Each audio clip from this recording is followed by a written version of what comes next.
why the stock has shot up over the last few minutes. But let's just focus and let's talk about the real estate sector then. And Sri Lotus Developer and Realty, that's the stock on our radar this afternoon. The company has reported its numbers for the fourth quarter and the numbers look good. The stock is holding on to gains of 2.5% today. We have revenues which have inched higher by 62%. And profitability has also seen an uptick of 11.5%. Overall, it has been a good quarter for the company. To discuss what the fourth quarter looked like and what the outlook is going forward, we are now joined by the CMD of Sri Lotus Developer and Realty, Anand Pandit.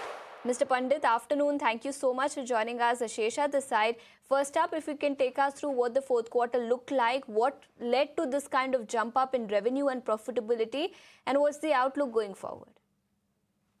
Ashesha, thank you for having me on your show. For Lotus Developers, this year was very robust, sale-wise, profit-wise, pre-sale-wise.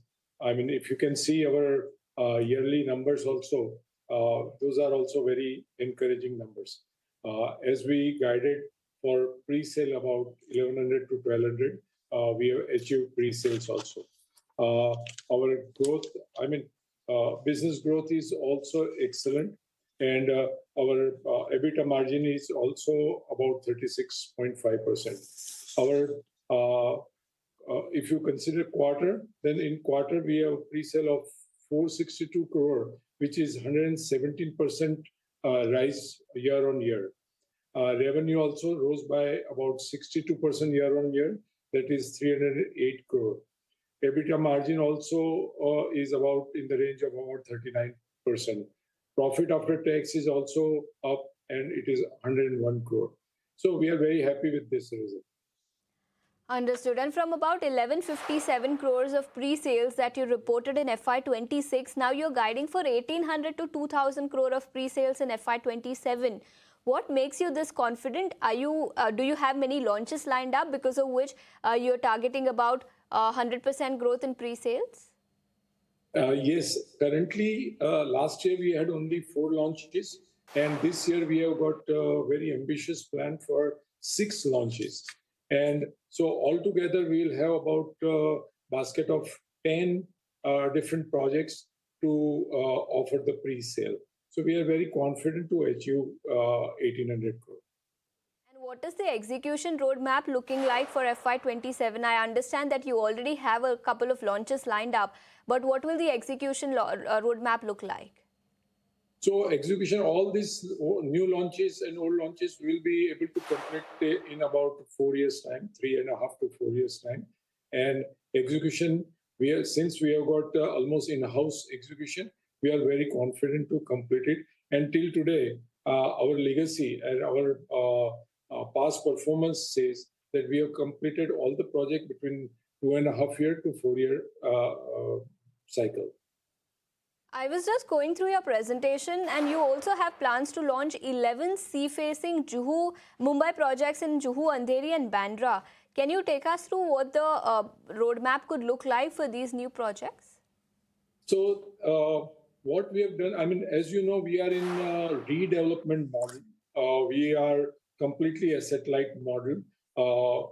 Our business is to go to societies, get the societies and redevelop those societies. Also, we have got a theory of B&G, blue and green. So wherever we can see the water blue or garden, only those kind of properties, very high-yielding, very luxurious properties only we are mounting. So right now we have got 11 projects which are all around coastline. 3 of them are in Versova, 2 in Juhu, 2 in Carter Road, 2 in Bandstand, 1 in Prabhadevi, 1 in Nepean Sea Road. So all to this gather 11 projects are on the waterfront. And that is how we made a very unique or marketing campaign, Luxury Coastline Collection, so which has got these 11 projects. Mr. Pandit, also wanted your thoughts on the demand environment, because we were talking to a couple of other real estate players in the industry a few days back, and most of them were suggesting that the sentiment is now getting weaker on account of West Asia crisis. I understand that there is no direct impact, but sentimentally, demand seems to be getting weaker. Can you share your thoughts on how demand is shaping up, especially in the last 30 odd days? Sure. So when we talk about real estate, you can't generalize. Uh, Commercial real estate is different. Residential is different. In residential, also there is a pyramid: mass housing, then premium category, then luxury category, then ultra luxury and uber category. So we are particularly in uber luxury category, and that is where I think a lot of traction is already happening and very strong demand, because everyone who is in bottom of the pyramid, they want to move up to uber luxury. So uber luxury was very limited earlier, which is becoming a bigger pie now. So and also the customers for that uber luxury, they don't get much affected by external forces. So we don't find any issue with the next, geopolitical issue for the next year. Okay, so that's as far as the demand environment is concerned. But Mr. Pandit, again, congratulations and all the very best for the new launches that you lined up in FY27. Thank you so much for joining us today. And on that note, we need to slip into a very short break. More news and updates will continue on the other side. Don't go anywhere.